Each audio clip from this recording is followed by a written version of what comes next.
नमस्कार मित्रों, मैं दुर्गा प्रसाद मिश्र कादंबरी की इस कक्षा में आप लोगों का स्वागत करता हूं।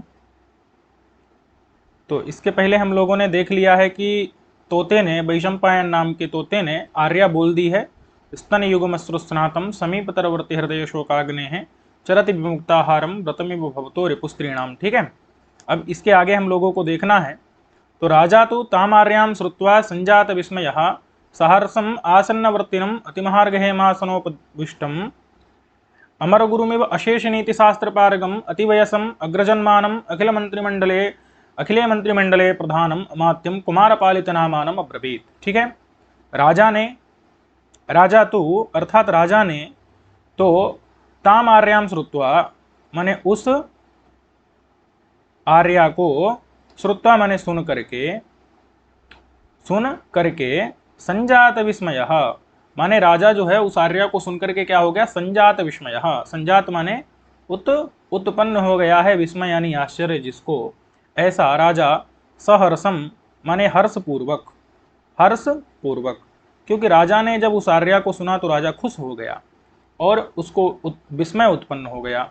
तो राजा तो तामार्याम उस आर्या को श्रुत्वा सुनकर के संजात विस्मय, संजात माने उत्पन्न हो गया है विस्मय जिसको, इस प्रकार से सहर्षम माने हर्षपूर्वक आसन्नवर्तिनम, आसन्न मतलब है पास में, आसन्न माने पास में, वर्ती यानी बैठे हुए, पास में बैठे हुए जो अति महार्घ हेमासनोपविष्टम माने पास में कौन, ये सब विशेषण किसके हैं, कुमारपालित नाम के जो उसका मंत्री है उसके विशेषण हैं।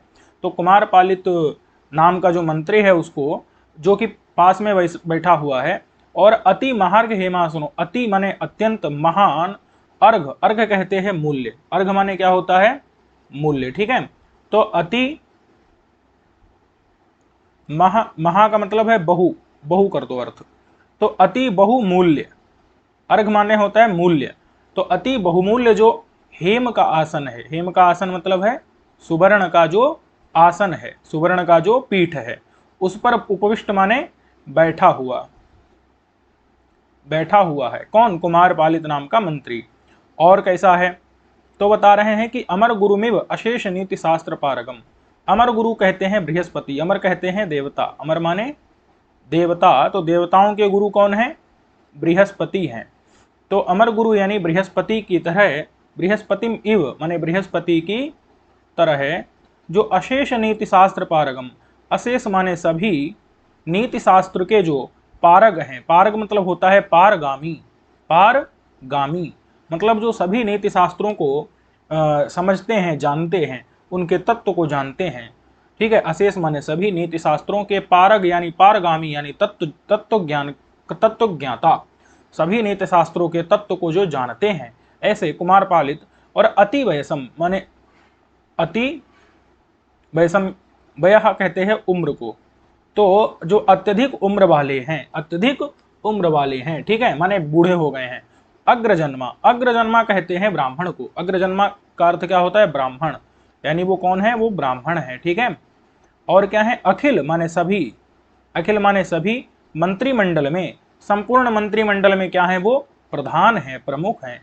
और ऐसे अमात्य माने मंत्री हैं। ठीक है, ऐसे मंत्री जो कि जिनका नाम क्या है, कुमारपालित नामानम, जिनका नाम क्या है, कुमारपालित नाम वाले मंत्री को अब्रवीत माने बोला। ठीक है, राजा ने कुमारपालित नाम के मंत्री को बोला। स्पष्ट हो गया इतने कि नहीं।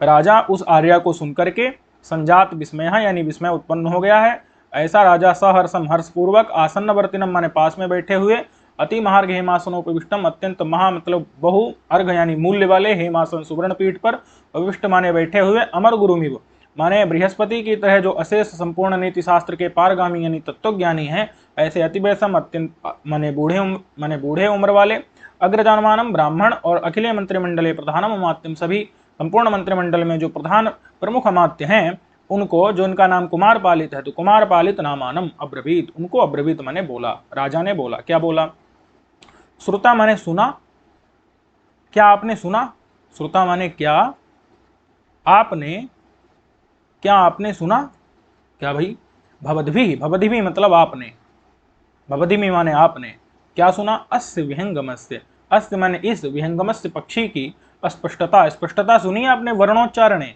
वर्णों के उच्चारण करते समय पर क्या आपने इसकी स्पष्टता सुनी है? और स्वरेच मधुरता, इसके स्वर में आपने माधुर्य, इसके स्वर में जो कोमलता है, उदात्त अनुदात्त स्वरित इत्यादि जो स्वर हैं, उन स्वरों के विषय में आपने जो माधुर्य है उसको सुना है क्या? बात समझ में आ गई कि नहीं?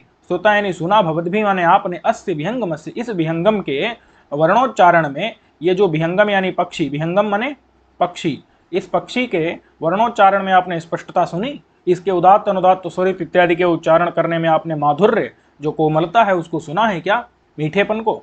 तो कहते हैं प्रथमम तावद इदमेव आश्चर्यम, प्रथमम माने पहले, तावत माने तो, पहले तो, इदमेव माने यह, एव माने ही, यह ही महत, महत आश्चर्यम, महत माने बहुत बड़ा, बहुत बड़ा आश्चर्य है।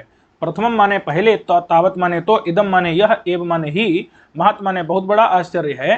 पहले तो यही बहुत बड़ा आश्चर्य है कि यत, यत माने जो, यत माने, यत माने जो, अयम माने यह, जो यह मतलब यह जो तोता है, यह असंकीर्ण वर्ण प्रविभागाम अभिव्यक्त मात्रा अनुस्वार संस्कार योगाम विशेष संयुक्ताम गिरम उदीरयति। ये क्या कर रहा है? ये जो तोता है, ये गिरम, गिरम मतलब है वाणी को, गिरम माने वाणी को, उदीरयति, उदीरयति मतलब है बोल रहा, बोल रहा है। ये तोता वाणी को बोल रहा है। कैसी वाणी को बोल रहा है? तो कहते हैं कि असंकीर्ण वर्ण प्रविभागाम, ठीक है, माने कि वर्णों का जहां पर प्रविभाग क्या है?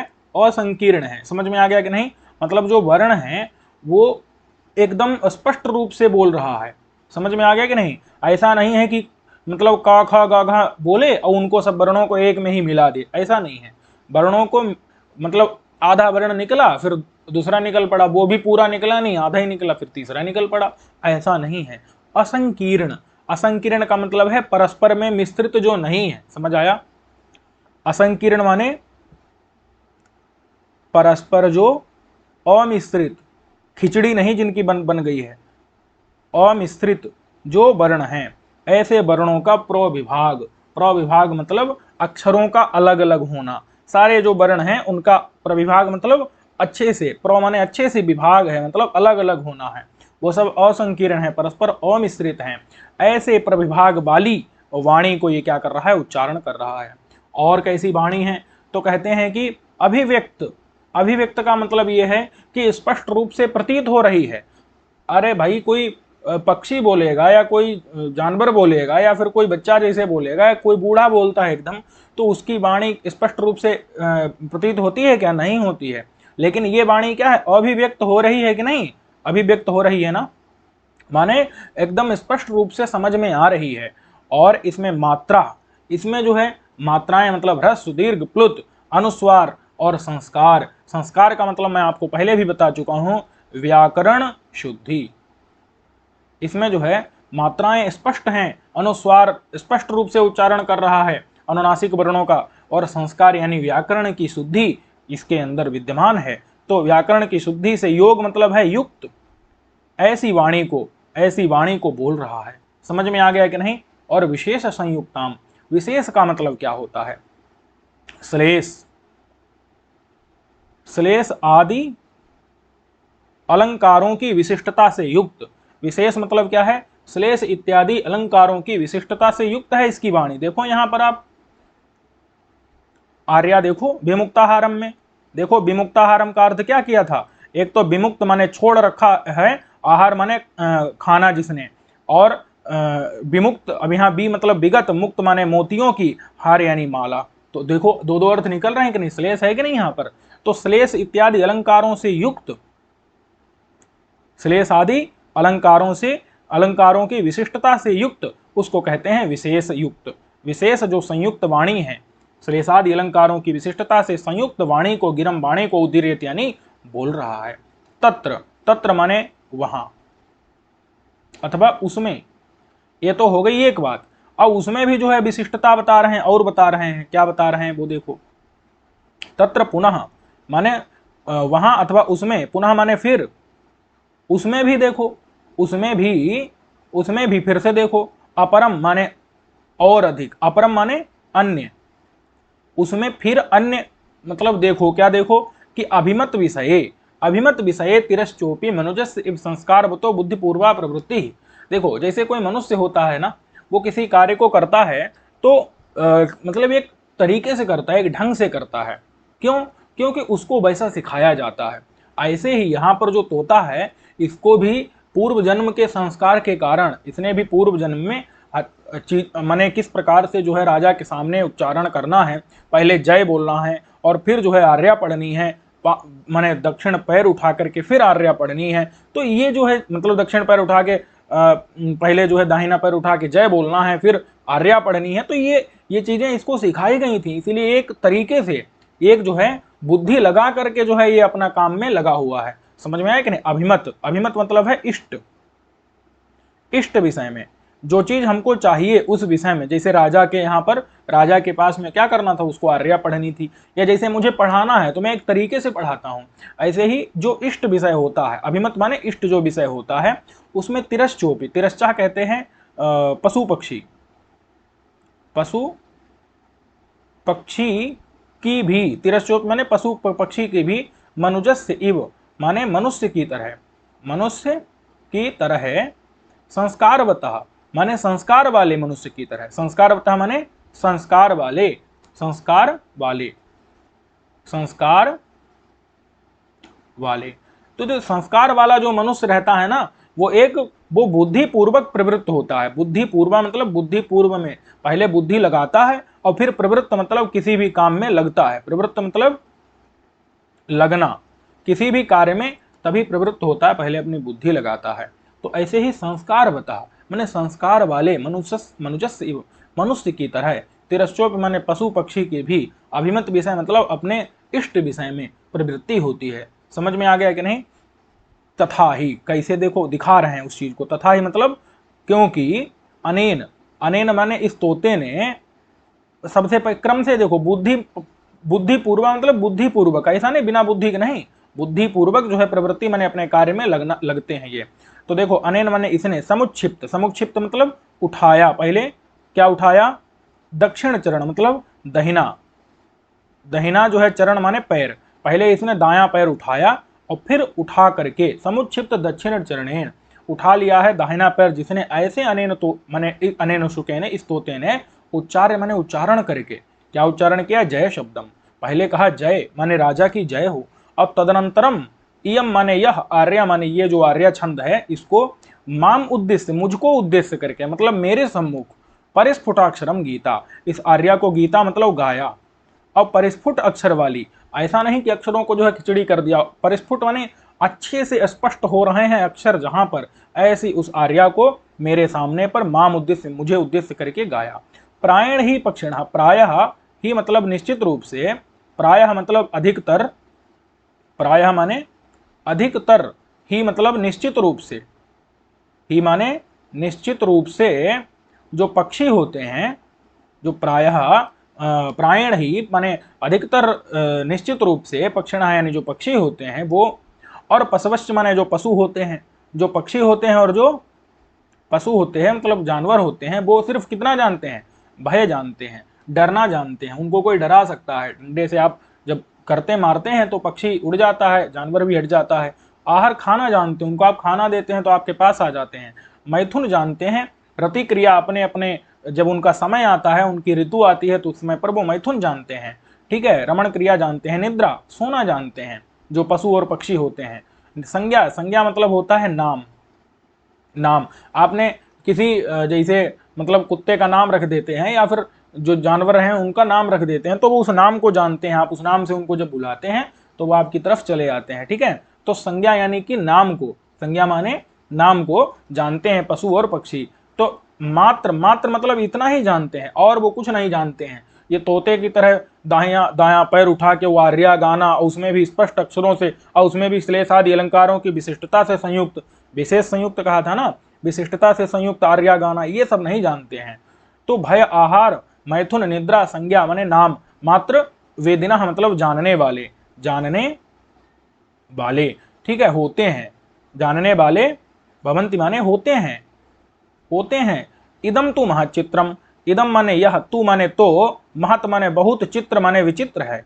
ये बात तो बड़ी विचित्र है कि तोता ये जो है पैर उठा के क्या कर रहा है, और वो आशीर्वाद देते हुए, जय शब्द बोलते हुए और आर्या को पढ़ रहा है। इदम माने यह, तू माने तो, महत माने अत्यधिक, चित्र माने विचित्र है। ये अत्यधिक अद्भुत की बात है, आश्चर्यजनक बात है। समझ में आ गया कि नहीं? ये ऐसे दिमाग लगा कि तोते काम थोड़े करते हैं या फिर पशु पक्षी काम थोड़े करते हैं। वो सिर्फ क्या करते हैं, भय, आहार, मैथुन, निद्रा और संज्ञा माने नाम मात्र को जानते हैं। नाम समझ गए ना, किसी नाम से जो है तोता इत्यादि या कुत्ते उत्ते का नाम रख देते हैं, उस नाम से उसको बुलाते पुकारते तो आ जाता है। तो इति उक्तवती भूभुजी, ऐसा उक्तवती का मतलब है कहने पर, भूभुजी माने राजा के। भूभुज कौन होता है? भू मतलब पृथ्वी का, और भुज मतलब उसकी जो रक्षा परिपालन परिपोषण करने वाला यानी राजा।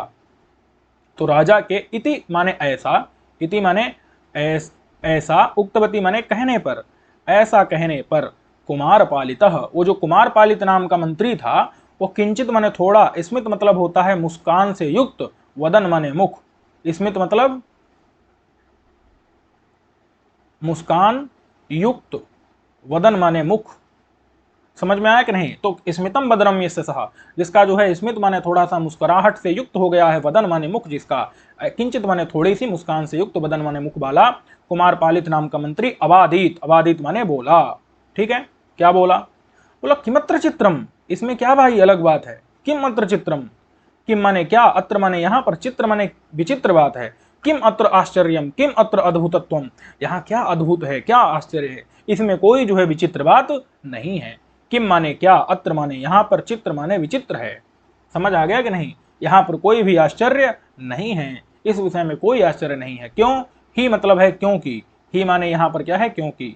एते माने यह, ये जो सुख मतलब होते हैं तोता, सारिका माने मैना, ये जो तोता मैना है, प्रभृत्या मतलब इत्यादि, ये जो तोता मैना इत्यादि होते हैं, ये विहंग विशेषाः मतलब कि पक्षी विशेष, ये जो विशेष प्रकार के पक्षी हैं, विशेष,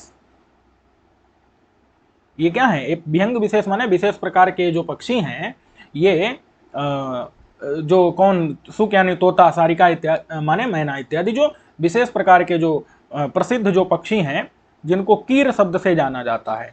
किस शब्द से जाना जाता है?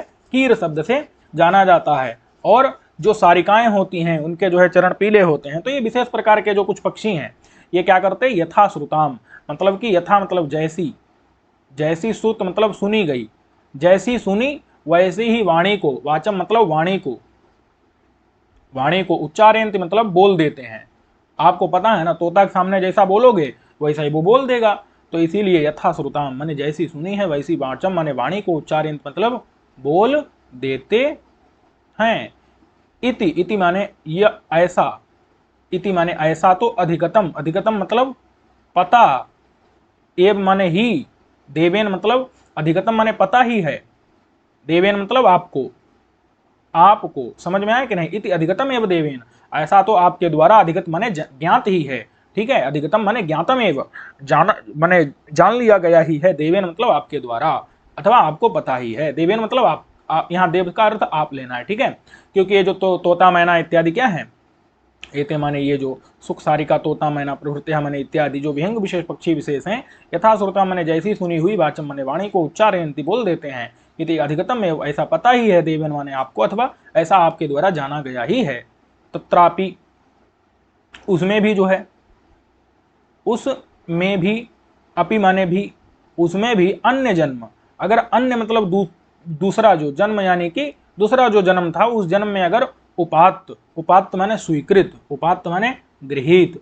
देखो क्या होता है ना, आदमी जैसे किसी को पिछले जन्म की जो चीजें होती हैं, जैसे कोई बालक है, पहले जो है गणित इत्यादि पढ़ा रहा, तो अगले जन्म में क्या होता है, उसको वो गणित इत्यादि का ज्ञान अपने आप ही दिमाग में आ जाता है, बहुत सरलता से आ जाता है। कोई संस्कृत पढ़ा रहा तो उसको जल्दी संस्कृत आ जाती है, ऐसा होता है कि नहीं? तो अन्य जन्म में जिस चीज को उसने ग्रहण किया रहता है, अन्य जन्म में जिस चीज को उसने ग्रहण किया रहता है, वो उसके जो है संस्कार, यानी आपने न्याय शास्त्र पढ़ेंगे तो उसके अंदर आपको, उसमें जब माने ये तर्क संग्रह पढ़ेंगे, माने 24 चतुर्विंशति गुण पढ़ेंगे, तो उनमें आपको भावना नाम का एक मिलेगा, संस्कार मिलेगा। संस्कार के अंदर भावना नाम का गुण मिलेगा। भावना मतलब होता है वासना, आदमी के जो है आत्मा में वो स्थिर रह जाता है। जो उसको पूर्व जन्म में जो या फिर इसी जन्म में भी जो भी आप पढ़ते हैं, अनुभव करते हैं, ज्ञान लेते हैं, तो वो सब आपके आत्मा के अंदर संस्कार के रूप में स्थित हो जाता है। समझ में आया कि नहीं? तो अन्य जन्म माने अन्य जो जन्म है उसमें उपात्त, उपात्त मतलब गृहीत।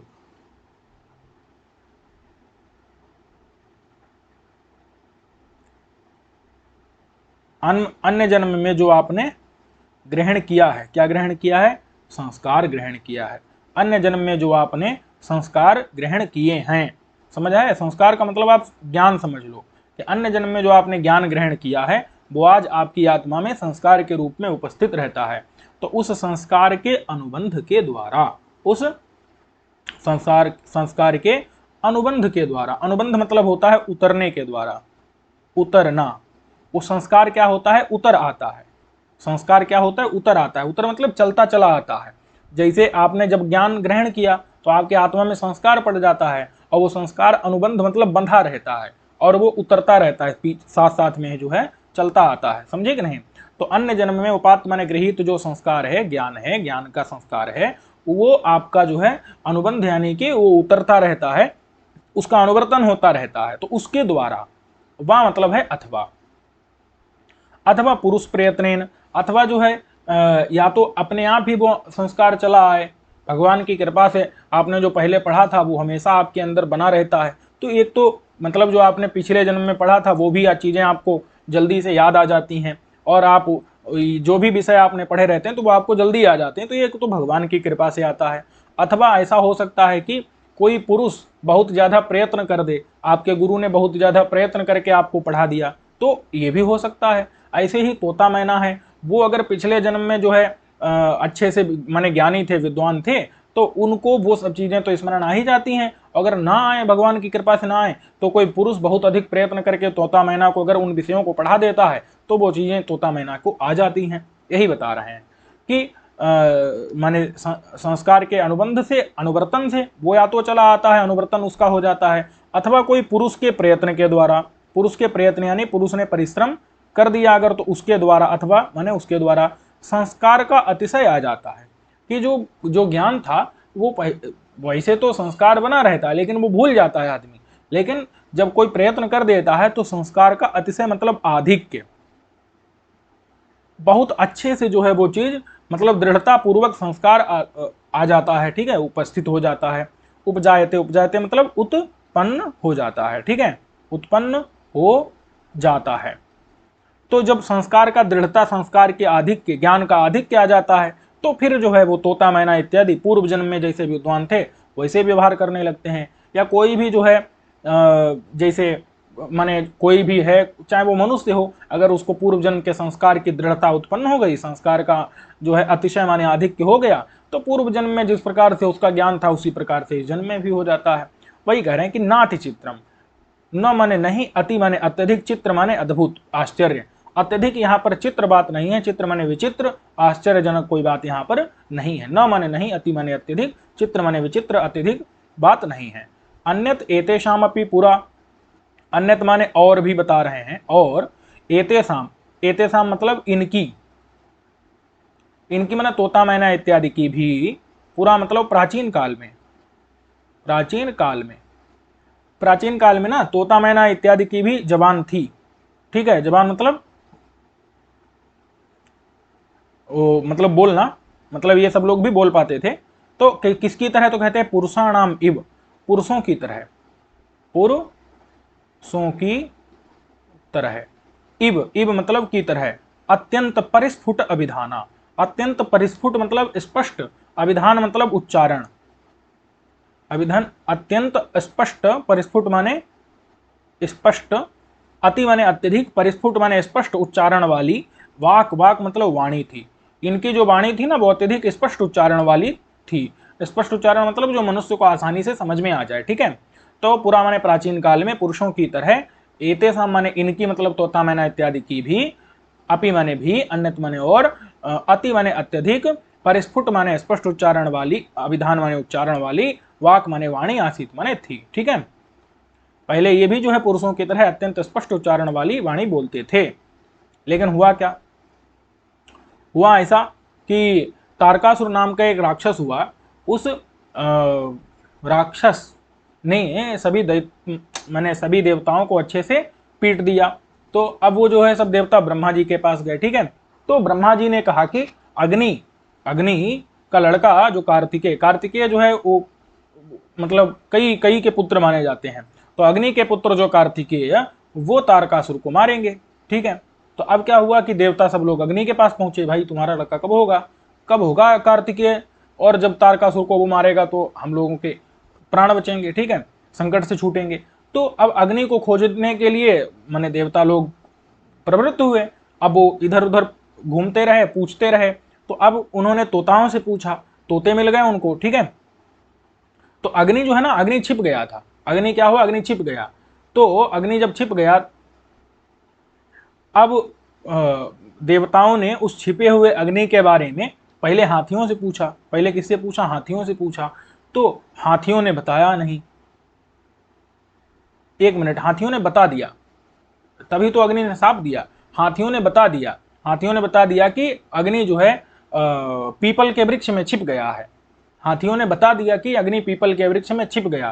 तो अब वो देवता लोग पीपल के वृक्ष में पहुंच करके अग्नि को खोज लिए। तो अग्नि फिर से भाग करके और अन्य अन्य वृक्ष में यानी समी के वृक्ष में छिप गया। तो फिर से जो है देवताओं ने पूछा किसको, तोते को पूछा। तोते को पूछा तो तोते ने बता दिया कि अग्नि जो है समी के वृक्ष में छिपा हुआ है, ठीक है। तो इस ऐसी कोई जो कथा है। तो अब अग्नि ने क्या किया, हाथियों को, क्योंकि हाथी ने बताया था कि अग्नि पीपल के वृक्ष में छिप गया है, तो इसीलिए हाथियों को हाथियों को साप दे दिया अग्नि ने कि उनकी जिह्वा उल्टी हो जाए। तो उनकी जिह्वा घूम गई, उल्टी हो गई जिह्वा। तो अब वो बोल नहीं पाते, हाथी बोल नहीं पाते। तोतों को भी कह दिया कि तुम लोग भी मतलब स्पष्ट उच्चारण अब नहीं कर पाओगे, ठीक है। तो इसीलिए माने तोते भी अब स्पष्ट उच्चारण नहीं कर पाते हैं, या फिर किसी का सुना हुआ वही दोहरा पाते हैं। तो ये बात जो है वही बता रहे हैं कि अग्निशापात, तो अग्नि के शाप के कारण, अग्नि ने क्या दे दिया था, शाप दे दिया था। तो इस कारण से, अग्नि के शाप के कारण से, तू माने तो, अस्फुट आलापता, अस्पष्ट, अस्फुट माने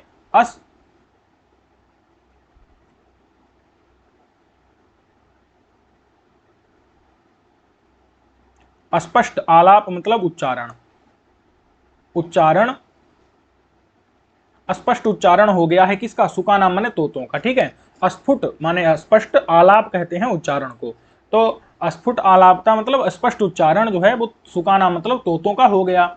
उपजाता मतलब हो गया, ठीक है। अब परिणाम मतलब हाथी, जो हाथी हैं तो हाथियों की क्या हो गई, जिहुआ। जिहुआ मतलब जीभ।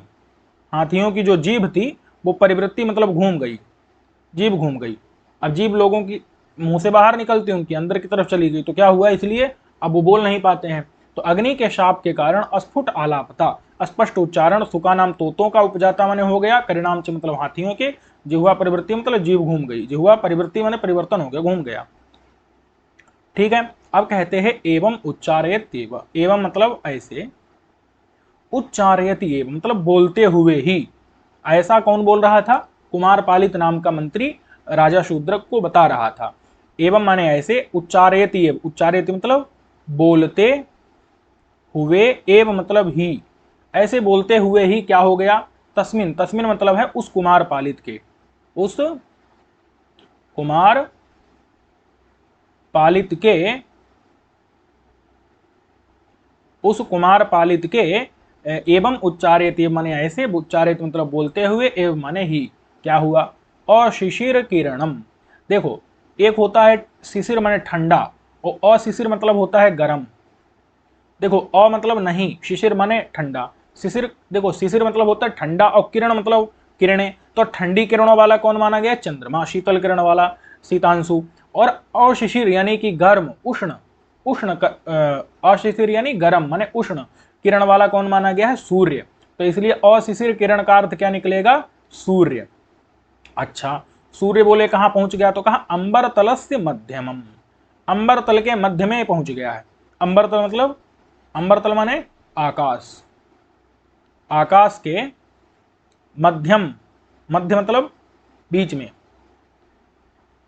जो सूरज क्या पहुंच गया सर के ऊपर आकाश के बीच में, समझ आया कि नहीं। अशिशिर किरणम, अशिशिर किरण यानी कि गर्म किरण वाला, कौन, सूर्य। तो उस सूर्य के अंबर तलस्य मध्यम, अंबर तल के वो मध्य में, बीच में, ठीक है। अब यहाँ मध्यमम भी पाठ मिलता है, मध्यम भी पाठ मिलता है, तो मध्यम करो चाहे मध्यमम करो एक ही अर्थ है। तो माने बीच में, अध्यारूढ़म, अध्यारूढ़म मतलब होता है चढ़ गया, चढ़ गया। जो सूर्य है वो अंबरतल से, अंबरतल के मध्यमम माने बीच में, अध्यारूढ़म माने चढ़ गया। इस बात को आवेदयन, आवेदन मतलब है निरूपित करते हुए, इस चीज को निरूपित करता हुआ। निरूपित मतलब समझते हैं कि नहीं, बताता हुआ।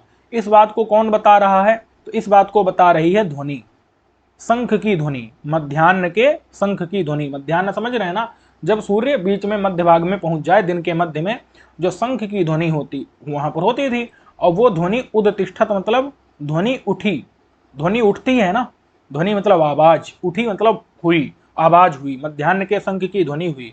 वो किस चीज को बता रही थी कि अशिशिर किरण माने गर्म किरण वाला सूर्य अंबर तल के मध्यमम माने बीच में, अध्यारूढ़ माने चढ़ गया है। इस चीज को आवेदयन, आवेदन मतलब निरूपित करती हुई माने बताती हुई, बताती हुई, समझ आया कि नहीं।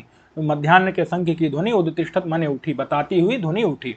अब वो ध्वनि कैसी थी, तो कहते हैं नाड़िका, छेद, प्रहत, पटु, पट, पटह नादानुसारी।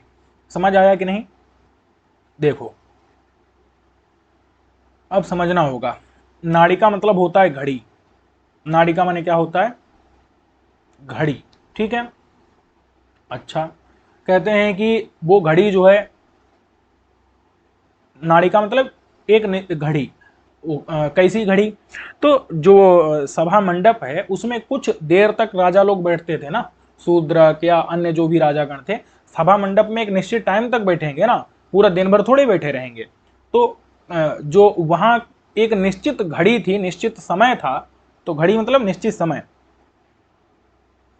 घड़ी माने समय, किसका समय, सभा मंडप में बैठने का समय। नाड़िका का मतलब क्या हुआ, घड़ी, घड़ी मतलब समय, ठीक है। और वो समय जो है कितना था, निश्चित था, किसमें, किसके लिए, तो कहते हैं सभा मंडप में बैठने के लिए। समझ आया। नाड़िका मतलब सभा में बैठने का एक निश्चित समय, उसको क्या कहते हैं, नाड़िका। नाड़िका मतलब सभा में बैठने का निश्चित समय। वो जब छेद, छेद मतलब क्या होता है, समाप्त, वो जब समाप्त हो गया, सभा में बैठने का जो समय था वो क्या हो गया, समाप्त हो गया। तो जब समाप्त हुआ तो उस समय क्या हुआ, उस समय प्रहत, प्रहत मतलब होता है बजाया गया, प्रहत माने बजाया गया। अरे समाप्त होने पर, छेद होने पर, ये भी जोड़ना है, छेद माने समाप्त, तो समाप्त होने पर, क्या समाप्त होने पर, सभा के बैठने का जो नाड़िका माने घड़ी है, समय है, उस समय के समाप्त होने पर प्रहत माने बजाया गया। क्या बजाया गया, तो कहते हैं पटु, पटु मतलब होता है बड़ा, पटह, पटह मतलब नगाड़ा, बहुत बड़ा जो है क्या बजाया गया, नगाड़ा बजाया गया। समझ आ गया कि नहीं।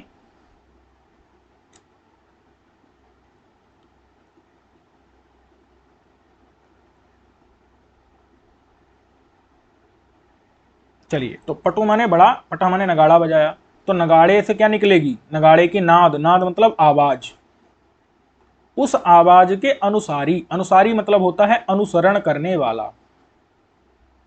अनुसरण करने, समझ आ गया। देखो देखो पहले क्या हुआ, पहले नगाड़ा बजा और उसके बाद में जो है, जब नगाड़ा बज गया तो उसके पीछे पीछे उसका अनुसरण करने वाली क्या हो गई, मध्याह्न के शंख की ध्वनि उद्तिष्ठत माने उठ गई। समझ आ गया। तो देखो नाड़िका माने सभा में बैठने का जो समय है, घड़ी है, समय है, उस समय के छेद माने समाप्त होने पर, प्रहत माने बजाया गया, पटु माने बड़ा सा, जो पटह माने नगाड़ा या फिर वाद्य यंत्र, तो उस का जो नाद यानी आवाज, उस आवाज के अनुसारी मतलब अनुसरण करने वाली, मतलब उसके आवाज के पीछे पीछे, उस आवाज के बाद में, अनुसारी का अर्थ क्या निकलेगा, बाद में, क्योंकि वो उसका अनुसरण करने वाली मध्याह्न शंख की ध्वनि उदतिष्ठत मतलब उठी, माने मध्याह्न शंख की ध्वनि उठी मतलब मध्याह्न के शंख को बजाया गया। अरे ध्वनि उठती है ना, ध्वनि उत्पन्न हुई, उदतिष्ठत माने उत्पन्न उत्पन्न हुई, तम आकर्णे, तम आकर्णे, तम मतलब उस ध्वनि को, तम माने उस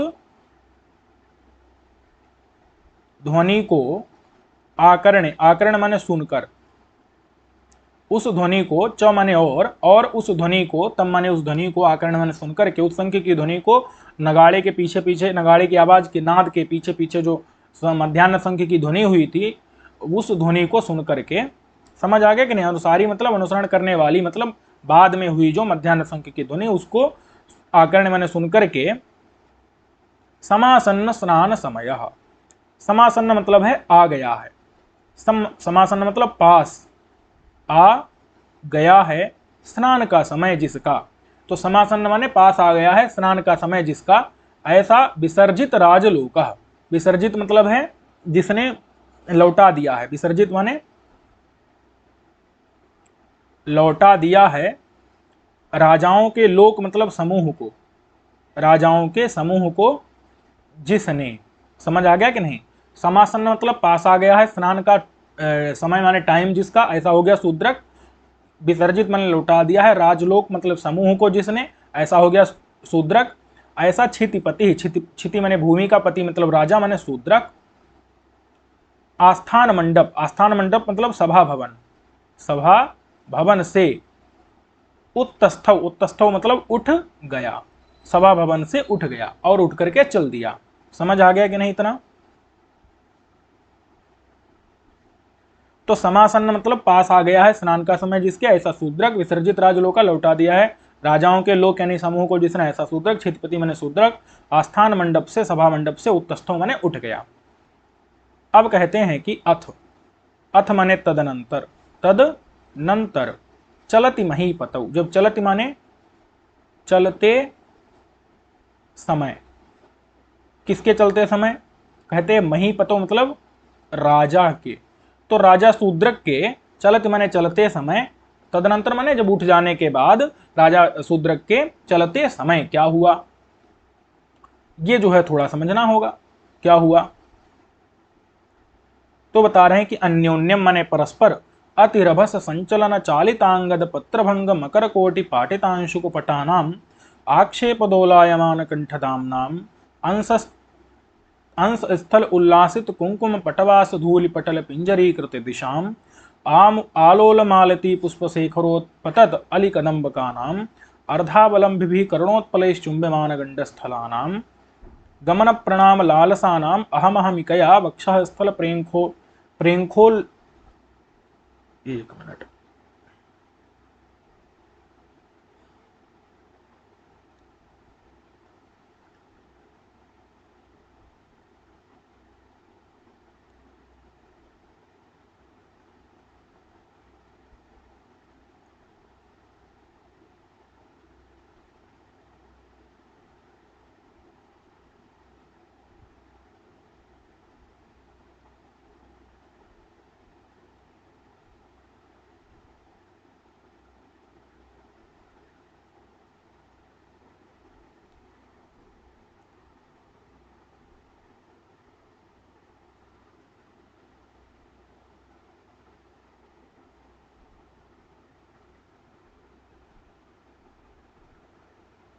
चलिए, तो प्रेंखोल, प्रें प्रेंख उल्लोलित, उल्लोलित प्रेंखोल्लोलित हारलता नाम उत्तिष्ठताम आशीष संभ्रमो महीपति नाम, ठीक है। अब इसको देखना है,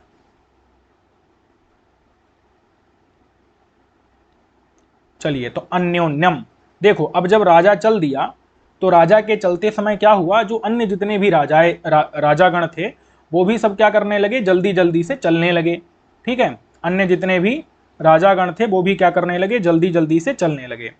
तो देखो यहां से देख सकते हैं कि जो जितने भी महीपति थे, महीपति यानी राजा लोग, महीपति माने राजा, उनका उत्तिष्ठताम, उत्तिष्ठताम मतलब खड़े होते हुए, जो खड़े होते हुए जो राजा लोग थे, उनका आसीत माने था, संभ्रम, संभ्रम का मतलब है वहां पर जो है जल्दबाजी,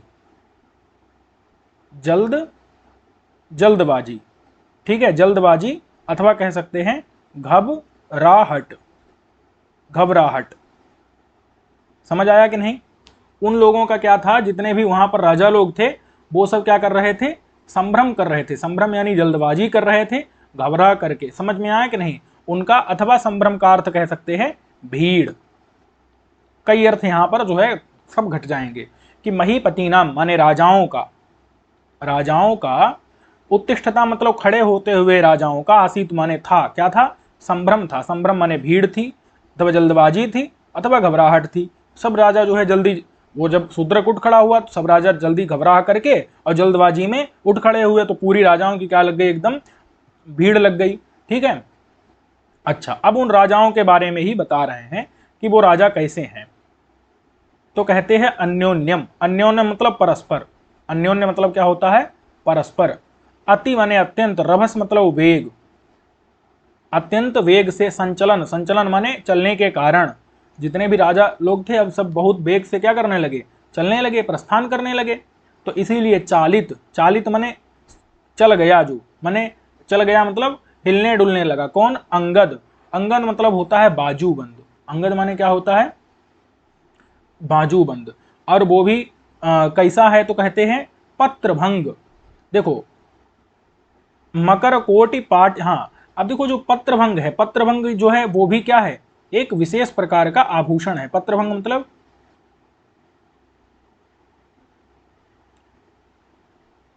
एक मिनट भाई,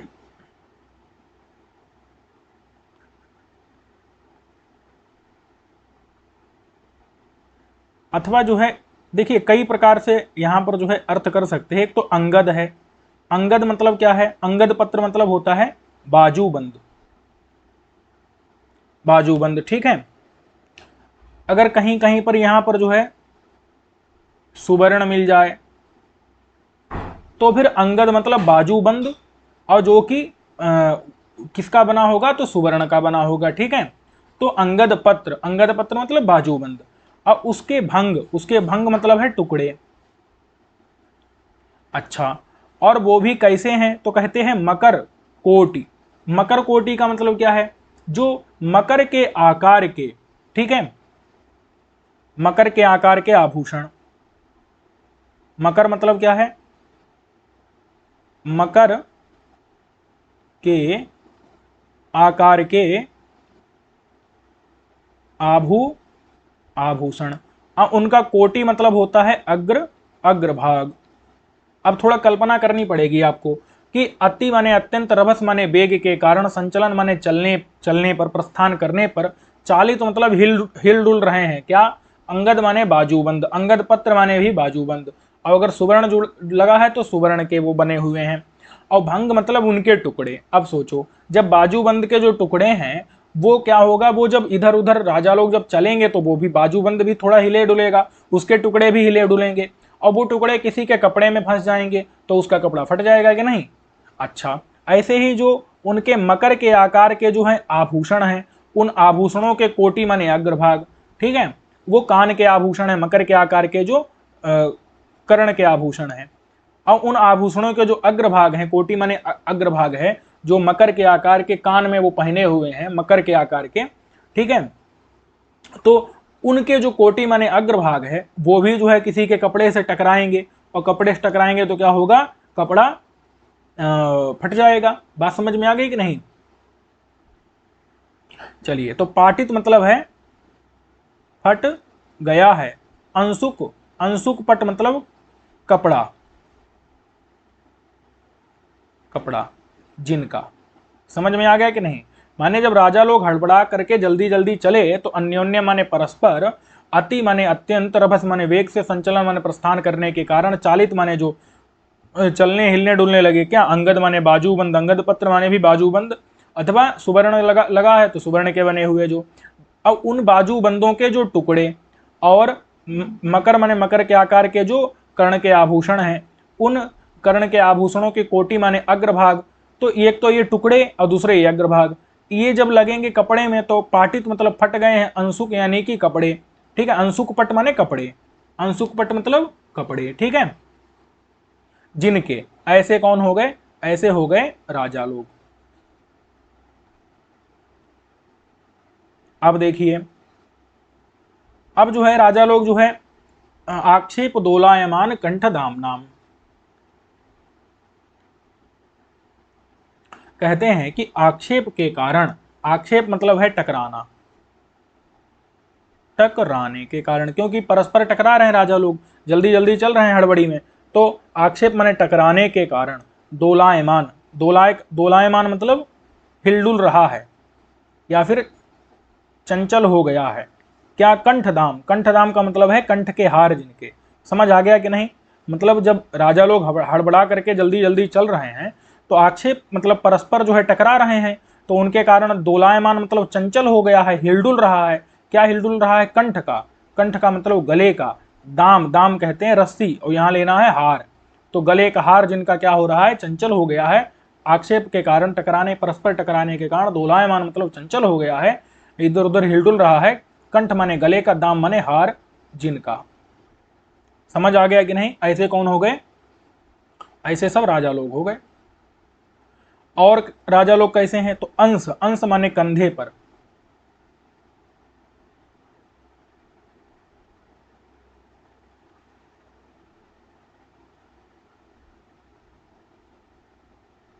अंश माने कंधे पर, अंश माने कंधा, और स्थल माने भाग। तो जो कंधे का भाग है उस कंधे के भाग पर, अच्छा कंधे के भाग से, देखो कंधे के हिस्से पर क्या है? उल्लासित, उल्लासित मतलब है निकला हुआ, उठा हुआ, कंधे के हिस्से से उठा हुआ या निकला हुआ जो कुंकुम पटवास, देखो कुंकुम मतलब है केसर, केसर का, धूली, धूल, और पटवास, पटवास का मतलब होता है कि जो कपड़े को, पट माने कपड़े को, वास माने सुगंधित करे, वास मतलब होता है गंध, ठीक है, तो वासित कर दे, जो पट को, कपड़े को वासित कर दे यानी सुगंध युक्त कर दे, उसको क्या कहते हैं? पटवास कहते हैं, ठीक है, मतलब सुगंधित चूर्ण, जो सुगंधित चूर्ण। तो समझिएगा केसर की भी धूली उड़ रही है और पटवास माने सुगंधित जो चूर्ण है उसकी भी धूली उड़ रही है। कहां से? अंश, स्थल माने कंधे के, स्थल माने अंश माने कंधे के, स्थल माने भाग से, उल्लासित माने उठ रही है, उठ रही मतलब उड़ रही है, उड़ रही है। क्या उड़ रही है? कुंकुम माने केसर की धूली, और पटवास माने सुगंधित चूर्ण की धूली। अब धूली उड़ रही है तो धूली मतलब धूली का पूरा पटल, धूली का पूरा समूह उड़ रहा है। तो उसने पिंजरीकृत, पिंजर मतलब पीला, पीला कर दिया है, पीला कर, कृत माने कर दिया, पीला कर दिया है दिशाओं को जिसने, दिशाओं को। बात समझ में आ गई कि नहीं? ऐसे ऐसे कौन हो गए? ऐसे हो गए राजा। समझिएगा कि राजा जो हैं उनके अंश माने कंधे, उनके अंश माने कंधे के भाग से, अंश स्थल माने भाग से, उल्लासित माने उठा हुआ उड़ रहा जो कुंकुम का, केसर का, पटवा से सुगंधित चूर्ण का जो धूली का पटल माने समूह, उससे पिंजरीकृत माने पीली कर दी गई हैं दिशाएं। ऐसे हो गए राजा लोग। समझ आ गया कि नहीं? राजाओं के कंधे से क्या उड़ रहा है? जो केसर की और सुगंधित चूर्ण की धूल उड़ रही है। स्पष्ट है कि नहीं? अरे जल्दी जल्दी राजा लोग चलेंगे तो उनके ऊपर जो उन माने जो धूल या जो भी पटवा, सुगंधित चूर्ण था और केसर इत्यादि, तो उसकी जो धूल थी वो उड़ रही है राजाओं के शरीर से, कंधे के भाग से। अच्छा, और क्या है? तो कहते आलोल, आलोल मतलब है चंचल, चंचल जो मालती पुष्प हैं, चंचल जो जाति के पुष्प हैं, मालती के फूल हैं, वो शेखर, शेखर मतलब शिरोभूषण है, सिर के आभूषण। शेखर मतलब क्या होता है? सिर के आभूषण। समझ आ गया कि नहीं? तो आलोल माने चंचल जो मालती यानी जाति के पुष्प फूल हैं, जो शेखर माने सिर के आभूषण हैं, उनसे, उनसे, उन, उनसे उत्पतत, उत्पतत का मतलब है उड़ रहे हैं, उड़ रहे हैं। अली माने भौरों के, अली कहते हैं भौरों को, अली मतलब भौ, भौरों के, कदम्ब, कदम्ब माने समूह, भौरों के समूह। समझ आया कि नहीं? कदम्बक माने समूह। तो राजा लोग कैसे हैं कि राजा लोगों के जो शेखर, शेखर मतलब होता है सिर के आभूषण, क्या है? राजा लोगों ने सिर के आभूषण के रूप में मालती के फूल को लगा लिया है। और जब राजा लोग चल रहे हैं तो वो मालती के फूल क्या हो गए, आलोल हो गए। आलोल मतलब चंचल हो गए, मतलब हिलने डुलने लगे। अरे राजा अपने सिर पर मालती के फूल लगाए हैं और वो हिल डुल रहे हैं, तो उनके ऊपर जो बैठे हुए भंवरे थे वो भी क्या कर रहे हैं, वो भी उड़ रहे हैं इधर उधर। उत्पतत माने उड़ रहे हैं, अली मतलब भंवरों के, कदम्बक यानी समूह। ऐसे हो गए राजा लोग। समझ आ गया कि नहीं, कि आलोल माने चंचल, मालती के पुष्प यानी जाति के फूल, वो जो है शेखर माने सिर के आभूषण है राजाओं के, और उन आभूषणों से उनसे उत्पतत माने उड़ रहे हैं, अली कदम्ब माने भंवरों के, कदम्ब यानी समूह। ऐसे हो गए राजा लोग। अच्छा, अब कहते हैं कि राजा लोग जो हैं उनके कर्ण माने कान के, उत्पल मतलब होता है कमल। अब बात यह है कि कान में कमल थोड़े होगा, कमल के आकार का आभूषण। उत्पल किसे, कर्णोत्पल मतलब होता है, कर्णोत्पल मतलब होता है कान का जो कमल के आकार का, कमल के आकार का आभूषण। ठीक है, कमल, कान का जो कमल के आकार का आभूषण, उसको कहते हैं कर्णोत्पल। और वो कैसा है, अर्ध अवलंबी। अर्ध मतलब है आधा, अवलंबी माने लटक रहा है, आधा लटक रहा, जो कर्णोत्पल मतलब कान के, कान का जो कमल के आकार का आभूषण, उस आभूषण के द्वारा चुंबमान गंडस्थलानाम। गंडस्थल मतलब होता है गाल, स्थल माने हिस्सा, जो गाल का हिस्सा है वो चुंबमान मतलब चूमा जा रहा है। चूमा जा रहा है मतलब छुआ जा रहा है। समझ आ रहा है कि नहीं, कि कान, अरे कान में जो है क्या लटके हुए हैं, कान में कमल के आकार के, कर्ण में उत्पल, उत्पल मतलब होता है कमल, तो कमल के आकार के जो आभूषण हैं वो अर्धावलंबी आधे लटक रहे हैं, अर्ध मतलब आधे, अवलंबी माने लटक रहे हैं, तो उनके द्वारा कर्णोत्पल ही, अर्धावलंबी भी उनके द्वारा चुंबमान माने छुआ जा रहा है, गंड स्थल माने गाल का हिस्सा, जिनका। ऐसे हिस्से वाले कौन हो गए, सभी राजा। समझ आ गया कि नहीं, ऐसे सभी राजा हैं। और कैसे हैं, तो गमन माने शूद्रक के गमन के समय। गमन का मतलब क्या लेना है, शूद्रक का जो गमन माने प्रस्थान, तो उस प्रस्थान के समय शूद्रक जब गमन कर रहा है, प्रस्थान कर रहा है, तो उसके प्रणाम की लालसा से, शूद्रक के गमन माने, शूद्रक के गमन माने प्रस्थान के समय प्रणाम की लालसा से। अरे भाई, जब गुरुजी जाते हैं तो गुरुजी को सारे शिष्य प्रणाम करने लगते हैं। अगर आप देखे होंगे, जो है परंपरागत अध्ययन किए होंगे, तो वैसे ही शूद्रक नाम का राजा जब चलता है तो जितने भी राजा हैं सब उठ करके उसको प्रणाम करना चाहते हैं। तो गमन, शूद्रक के गमन माने शूद्रक के प्रस्थान के समय शूद्रक को प्रणाम करने की लालसा, लालसा मतलब इच्छा वाले, इच्छा वाले सभी राजा लोग हैं। और वो कैसे हैं, तो अहम अहमिकया, अहम अहमिकया मतलब होता है अहम पूर्वम करिष्यामि, अहम अहम पूर्वम करिष्यामि। समझ में आया कि नहीं, कि अहम पूर्वम, अहम पूर्वम, अहम पूर्वम, मैं पहले राजा को प्रणाम करूंगा, मैं पहले राजा को प्रणाम करूंगा। तो अहम अहमिकया मतलब होता है अहम पूर्वम, अहम पूर्वम, अहम पूर्वम, अहम पूर्वम। ये जो है जब ऐसे करके, इसको कहते अहम अहमिका। प्रतियोगिता में भी लोग भाग लेते हैं तो कैसे लेते हैं, अहम अहमिका मतलब मैं पहला स्थान पाऊंगा, अहम पूर्वम मैं पहले करूंगा, तो अहम पूर्वम करिष्यामि। तो क्या है कि अहम पूर्वम, अहम पूर्वम, इसको कहते अहम अहमिका। तो अहम अहमिका के द्वारा जो है शूद्रक के गमन यानी प्रस्थान के समय प्रणाम की लालसा वाले हैं, आकांक्षा वाले हैं, अत्यंत इच्छा रखने वाले सारे राजा लोग हैं।